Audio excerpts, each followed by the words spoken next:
news program sa Cebu Metropolitan Catholic Mass Media Awards 2024. Bango na mga kapuso o pag-isayri ang mga panghitabo karon sa tong palibot ug sa nasod. Pinaagi ning tulumanon. Morning na Cebu! Morning na Cebu! Maghatod sa mga nagunang mga balitaw kasayuran. Morning na Cebu! Ug ariya ang inyong kapuso, Super Gabriel Bunhok ug Super Yui Lenes. Super Yui Lenis sa DYWS Super Radio. Gabriel Bunhok sa Super Radio. Morning na Cebu! Sugbo, Kabisayan ug Mindanao. Kini ang tulumanon. Morning na Cebu. Kini mga ubos galagas kanginan. Kini Super Yui Lenis. Ako sab si Super Gabriel Kanyeda Bunhok.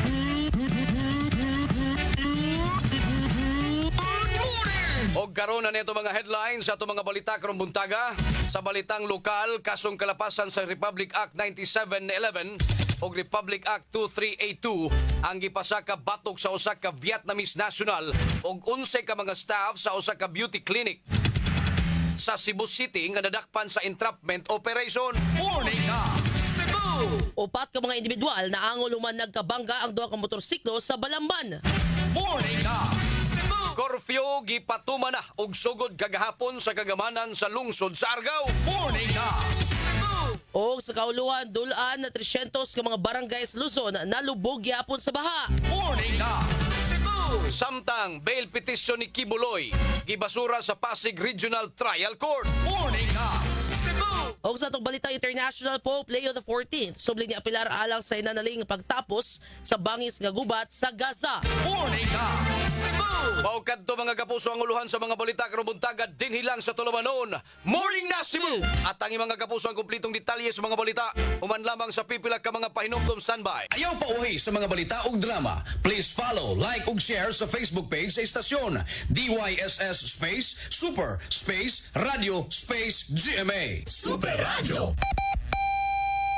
Alas 5:36. Tak na hatod ka ninyo sa This time check is brought to you by Vanular, with not just 3 but 5B vitamins. Tanduay Rum 5 years. Tibay ng loob, tibay Tanduay. Rexidol Forte. Mas paspas banat sa bugat o sa dungan-dungan nga sakit. Bugat inay laban sa upang maol nga hilanat. Max Vit. Pag Max Vit, kargado sa 19 ka mga vitamins ug minerals plus ginseng ug royal jelly. Tabang para sa kusog sa lawas, alisto nga panghuna-una ug paglabing-labing nga makalahutay. Pambatang Newsep. Triple Ginhawa Relief. Super Radio Cebu! Super Radio Local News. Alas 5:39 na og karon sa detalye sa balitang lokal. Kasong kalapasan sa Republic Act 9711 o FDA Act of 2009 ang Republic Act 2382 o Medical Act of 1959 ang gipasaka batok sa nadakpang usa ka Vietnamese national ug 11 ka mga staff members sa usa ka beauty clinic diya sa Sentro Maximo Building, Hacosalim Street, Barangay Cugon Central Ramos. Dakbayan sa Sugbo niadtong Sabado, Hulyo 19. Ang mga operatiba sa Regional Special Operations Unit pinanguluhan ni Police Lieutenant Colonel Wilfredo Taran Jr. uban na mga personnel sa Regional Intelligence Division og City Mobile Force Company sa Cebu City Police Office nilusad og entrapment operation isip tubag sa verified complaint nga nadawat gikan sa concerned civilian. Base sa aligasyon, ang klinik giingong nagpahigayon og dili lisensyadong beauty enhancement procedures nga matud pa dili epektibo og napakyasab sila sa pagbutyag sa brand sa mga produkto nga gigamit. Isip tubag, usa ka police asset ang nagpakaron ingnon nga usa ka kliyente og ni-request og lip filler treatment nga giingong gihimo sa staff member nga wala matino kung kini licensed physician o kaha nurse hinungdan nga gilusad dayon ang operasyon o gidakop ang mga individual nga naa sa beauty clinic. Na-recover atol sa operasyon ang duha ka syringes nga dunay lip filler substance, nagkalinlaing vials, ampules, tablet, capsules, mga syringe usa ka RF intensity machine ug usa ka Dermashine Pro machine. Ang clinic giingong wala sab nakapresentar og bisan unsa nga FDA accreditation nga kinahanglan alang sa pagtanyag og medical cosmetic services. Ang tanang suspitsado naa na sa kustudiya sa RSPU 7 ug kon mapamatud-an nga guilty ang mga nakalapas sa Republic Act 9711 ayan mahimong mapriso og usa ka tuig ngadto sa 10 ka tuig o kaha makamulta kinig 50,000 pesos ngadto sa 500,000 ka pesos ang mga makumbikto ubos sa Republic Act 2382 tungod sa unauthorized medical practice mahimong mapriso og dili mo menos sa usa ka tuig ug di mo sobra sa 5 ka tuig o kaha multa. Si Police Regional Office 7 o PRO 7 Director Brigadier General Rodrigo Maranan idaig sa joint operatives sa ilang paspas og coordinated nga aksyon. Upat ka mga individual ang naangol human nagkabangga ang duha ka motorsiklo sa National Highway Barangay Arpili sa lungsod sa Balamban pasado alas 5 sa hapon nitong Domingo, Hulyo 20. Naangol ang driver sa usa ka motorsiklo nga gimaneho sa usa ka lalaki nga hingkod na patuigon samtang ang nangaangol sa pikas motorsiklo ang managtiayon nga 59 anyos nga lalaki taga Barangay Buanoy sa lungsod sa Balamban ug ang asawa niini nga 56 anyos ug ilang apo nga 15 anyos nga babae. Matod ni Police Lieutenant Colonel Peddy Noval, hepe sa Balamban Police Station nga padung sa dakbayan sa Toledo ang driver sa pilmerong motorsiklo. Sa pag-abot sa isguto ang lugar, gikasugat niini ang laing motorsiklo nga gimaneho sa 59 anyos nga lalaki nga gikan sa dakbayan sa Toledo ug padung mopauli sa Barangay Buanoy, Balamban. Apan ang mga 59 anyos nga lalaki gingong wa na makakontrol sa manobela ug mikawat na sa pikas lane ug mibangga ngadto sa gikasugat nga motorsiklo. Hinungdan sa pagkatumba sa mga motorsiklo ug naangol ang mga sakay niini. Ang mga biktima gipangda sa Balamban District Hospital ug ginoon nakagawas na sila sa tambalanan. Samtang mataghabig nagkasabot ra. Alas 5:43 sugod kagapong adlaw gipatuman na sa lokal nga kagamanan sa Argao ang curfew sa mga lungsod. Base sa kasayuran gikan sa Argao Local Government Unit, striktong ipatuman ang curfew hour sa lungsod gikan sa alas 10 sa gabi hangtod sa alas 4 sa buntag. Subay niini mo pahigayon og pag-roving og monitoring ang mga personnel sa PNP, MSWD ug Barangay Enforcement Team sa mga lungsod. Iauhag sa kagamanan sa lungsod sa Argao ang mga minor de edad nga muuli sa ilang panimalay sa dili pa ang curfew hours aron dili makalapas niini. Ipasabot sa kagamhanan nga ang maong lakang gipatuman alang sa pagbintinar sa kalinaw, kaluwas ug kahapsay sa maong lungsod. Gisiguro ni Cebu City Mayor Nestor Archival nga matimanta ng maapektuhan sa proyektong Cebu Bagdugo Transmission Line project sa National Grid Corporation of the Philippines sa Barangay Budlaan, Dakbayan sa Subo. Sa mong proyekto, 18 ka mga pamilya ang maapektuhan, diin 3 ka mga pamilya ang nidawat na sa monetary o financial assistance samtang ang 15 ka mga pamilya gi-finalize ang permanent resettlement plans. Gisiguro ni Mayor Archival nga ang mga apektado makadawat og tabang pinansyal o permanenteng kapuy-an. Ang NGCP nang inahanglan og 5,113 square meters nga yuta para sa ilahang transmission line project din ang maong yuta naa sa syudad sa Sugbo. Aron may nayon ang proyekto, ang NGCP makigswap og yuta gamit ang ilahang 9,000 square meter nga yuta. Nahuman na lang ang land swapping tali sa syudad o sa NGCP o ma-finalize ang tanan, pinaagi niini sa pirmahang Memorandum of Agreement kon MOA. Alas 5:45 paspas o mas paspas na unya ang produksyon o repacking sa mga DSWD relief supplies tungod sa ilang bag-ong nga makina. Sa Visayas Disaster Resource Center o VDRC, ang warehouse sa DSWD diha sa siyudad sa Mandawi pinaspasay gihapon ang pagputos og pagrepack sa mga DSWD relief goods. Doon na gihapoy manual nga pagputos kon mano-mano nga pagrepack sa tag 3 kilos nga bugas. Apan may 5 na ka mga bag-ong makina ang VDRC ubos sa bag-ong MPS o Mechanized Production System. Makina na ang mangunay sa pagputos sa mga bugas. Ang buhaton sa personnel paggahuwad sa mga bugas ikan sa mga sako aron musod sa mga makina ug ang pag-andam sa plastic iniggawas sa machine. Naputos na kini sa tag 3 kilos. Adunay makina pa nga musiguro nga insakto gyud ang timbang. Mechanized na usab ang pagpasilyo sa mga box nga pagkahuman. Utangan kini og sticker na timailhan sa batch number o expiration date sa makasulod sa box. Sa pagkakaroon ng andam na ang VDRC kung adunay mga request sa ubang LGU kung asa ipadala ang relief goods. Taliwa ni ini, tiliwala kini sa mga panginahanglanon sa mga piktado sa di maayong panahon. Alas 5:46 na mga kapuso. Super Radio Reports. Usa ka 30 anyos nakuha ang 3.4 million pesos nga shabu karong kadlawon sa Sawang Kalero. Super Guam Logronyo pasok. Nagka-score na sa pagkatog mga operatiba sa kapulisan na batok didig illegal ga drugas kinuman usab usa ka high value individual 30 anyos nga taga Sitio Lawis Alaska Barangay Mambaling Digdakbayan sa Sugbo ang ilahaga na pusasan natuna sa bypass operation mga alas 4:25 karong kadlawon diani sa may Tupa Street Barangay Sawang Kalero Digdakbayan sa Sugbo kini 30 anyos nga high value individual nadakpan nila ni Police Lieutenant Lorito Tulyar Jr. o mga kaubanan sa Drug Enforcement Unit sa Police Station 6 sa Sawang Kalero Police Station. Ilahag nakuha nini ang 510 grams nga shabu nga mobalor ngadto na sa 3,468,000 pesos. Kini maog dinakpan nga 30 anyos kasamtangan karong gitanggong sa Sawang Kalero Police Station samtang gipreparar pa ang tukmang kaso kay pasaka batok ka niini. Kini si Guama Logronyo sa GMA DYW Super Radio dapat to. Provincial Board mo pahigayon og inquiry in aid of legislation sa isyu sa pataka og labay sa basura gikan sa ospital o klinika sa Tabugon. Detalyes balita pinagi ni Super Lloyd Suarez. Super Lloyd, pasok! Napasar ang resolusyon ni Board Member Tining Martinez nga diin mo conduct ang Committee on Health si Board Member Stanley Caminero og usa ka inquiry in aid of legislation kabahin kini sa proper disposal sa mga basura nga labi pa mga special waste or mga infectious waste nga gikan sa mga ospital. The two resolutions authored by the Honorable Martinez, Mr. Chair, I would like to clarify that the two resolutions would entail two settings and venues, Mr. Chair. The first resolution under 38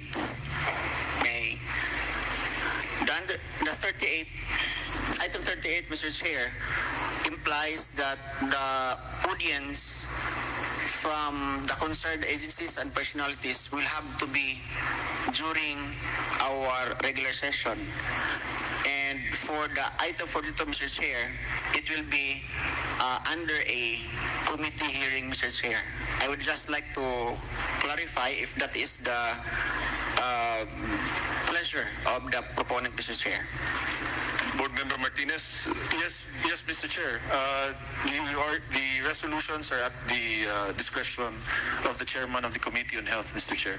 So at your discretion, Board, as the committee chairperson. Una nini na kontrobersyal sa may barangay Libho sa Tabugon kay bato pa dunay gipanglabay nga mga medical hospital waste diha silang lungsod nga matud pa wa magakini wa magagi og proper disposal. Kini si Lloyd Suarez sa Jimmy Supradio DYWS dapat totoo. Cebu City Mayor Nestor Archival makigtagbo sa duwa ka mga kanhi mayor para sa implementasyon sa gubat sa baha. Super Chan Kimbote, pasok! Plano ni Cebu City Mayor Nestor Archibal nga makigtagbo sa duha ka mga kanhi mayor sa dakbayan sa Sugbo na sila former Mayor Michael Rama ug former Mayor Raymond Alvin Garcia para tutukan ang kining gubat sa baha sa dakbayan sa Sugbo. Matod pa ni Cebu City Mayor Nestor Archibal nga ang duha ka mga kanhi mayor mo inipatuman sa programang gubat sa baha pero laylahi sila og ideya ug ingon man sa implementasyon. Gusto ni Archibal nga usahon ang ilang mga ideya aron mahatagan og kasulbaran ang mga pagbaha dinhi sa dakbayan sa Sugbo. Kini si John Kimbote sa GMA Super Radio DYWS dapat totoo. Super Radio. Morning na Cebu! Super Radio. National News. Alas 5:52 na og karon sa mga detalye sa balita sa kauluhan. Muabot ngadto sa 287 ka mga barangay sa Luzon ang nalubog gihapon sa tubig baha tungod sa epekto sa bagyong Krising ug habagat. Matod pa sa Office of the Civil Defense, ang mga apektadong barangay nahimutang sa Regions 1, 3, Calabarzon ug Mimaropa. Dako ang kadaot sa Rehiyon 3 ug Mindoro diin padayon gihapon ang pag-ulan ug pagtaas sa level sa tubig. Matod pa ni Assistant Secretary Bernardo Rafaelito Alejandro IV nga wala pa mahuwas ang tubig baha sa nisgutang mga lugar. Sa kinatibuk-an, 835 ka mga barangay ang apektado sa pagbaha sa nagring bahin sa rehiyon. Bisan pa man niini, dulaan sa 429 ka barangay ang nihubas nga ang tubig baha ug anam-anam na nga mibalik sa normal ang sitwasyon. Morning na Cebu! Gibasura sa Pasig Regional Trial Court or Branch 159 ang bail petition ni Pastor Apollo Kibuloy alang sa kasong qualified trafficking alang sa sexual abuse o labor exploitation case. Base sa sa 23 kapahina nga kamanduan sa korte, gibasura sa Pasig Regional Trial Court Branch 159 managlaing petisyon nga gisangat nila Kibuloy, Sylvia Semanyes, Pauline Canada, Jacqueline Roy, Crescente Canada ug Ingrid Canada. Gihimugatan sa korte nga ang mga resolusyon wa magtino sa pinakaresulta sa kaso batok ni Kibuloy ug sa ubang mga akusado. Gikalipay usab sa campus mga reklamante ang desisyon sa korte nga di aprubahan ang gisangat nga bail petition sa kampo ni Kibuloy. Morning na Cebu! Alas 5:54 na mga kapuso. Super Radio International News. Ni padayag sa iyang tumang kasubo si Pope Leo XVI sa bag-o lang nga pag-atake sa Israel sa usa ka simbahan sa Gaza ug niapilar sa daling pagtapos sa gitawag niya nga barbarity sa gubat sa Gaza. Niadtong Huwebes sa buntag na igo ang Holy Family Church nga gikamatay sa tulog gikan sa gibanabana nga 600 ka mga Gazans nga nagpasilong didto o gikaangol sa uban lakip ang kura paroko nga si Father Gabriel Romanile. Karong simanaha human sa pag-ampo sa Angelus Prayer sa iyang summer residence sa Castel Gandulfo. Giampo sa Santo Papa ang tulo ka biktima nga silang Saad Isa Custande, Salami, Umia Isa Latif Ayada og Nadj Ibrahim Latif Abu Daud nga suod kaniya og sa iyahang pamilya. Kitataw sa Santo Papa nga ang maong pag-atake usa lang sa nagpadayon nga pag-atake sa militar batog sa mga sibilyan ug mga simbahan sa Gaza.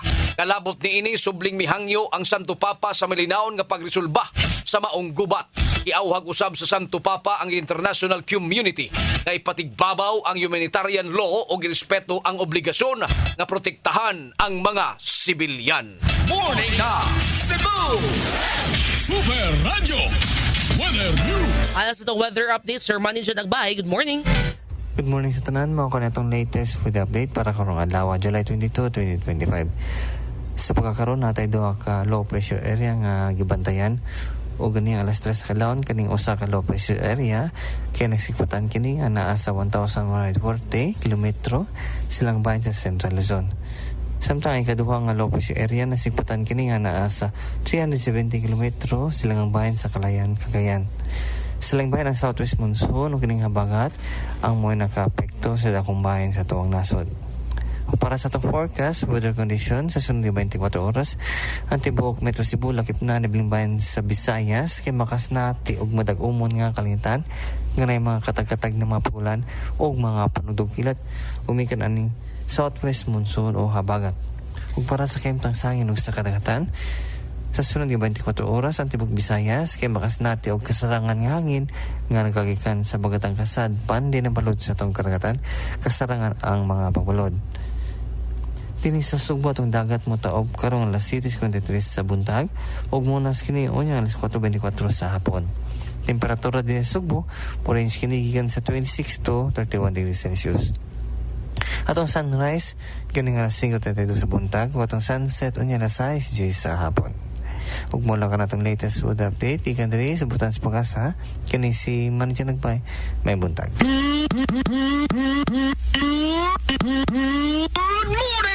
Morning na Cebu!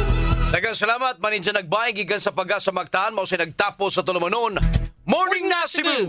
Shout out ngadto nila ni Ryan Cabaluna mga igala, si Viliana Katubay, no Jabmis Reed, ni Cheche, ni Terrify Beliesa Wistvik na karon sa Norway. Kumusta pod, no? Kumusta siya sa kong pamilya, kumusta pod sa imuhang banay datse sa Norway. Silang Frodo og sa imuhang mga bata. Dalagag ulitaw na. Carolino Pastor Zuazola, ni Gio Delica Cleofas Bunhok Sr. Yo, maing buntag ni mo din ha. Ni Isor Ang, Jenny Lumakad Lorejo Balulong, Joner Dagudag Gonzales, ni Kuan. Di Abuds og si Jimboy. Okay. Ako no sila sa Hinundayan, Leyte. Sa Sabang Hinundayan, Leyte si Inspector Cleophas Bunhok. Kauban ng yang junior mga higala og si Kapusong Jimboy. Okay, imo super Yui. Happy.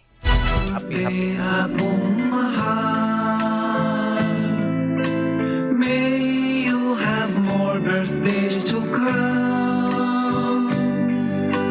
Ning adlaw mo nga natawhan.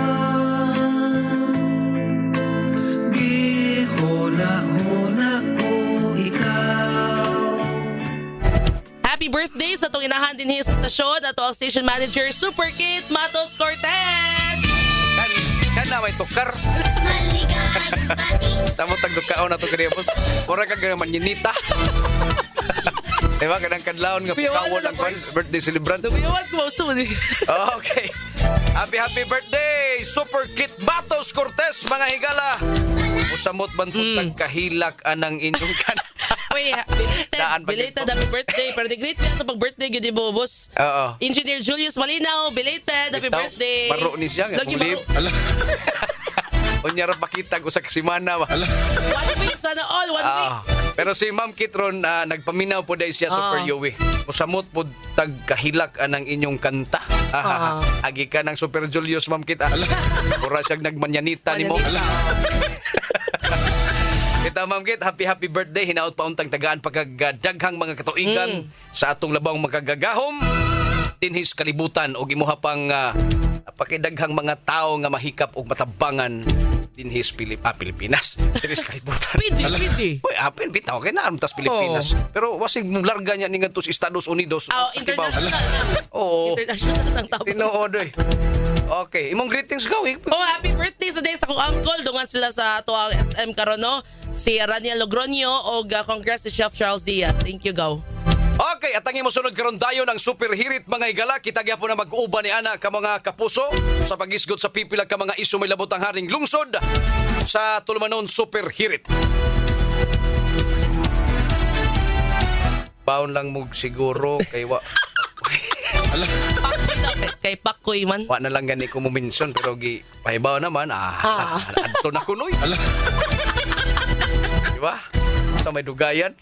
Anyway, mga kapuso, daghang kayong salamat sa atong mga kanagkuan resistasyon Super Kit Matos Cortez. Yan na siguro ni Inig Bernes siguro superior.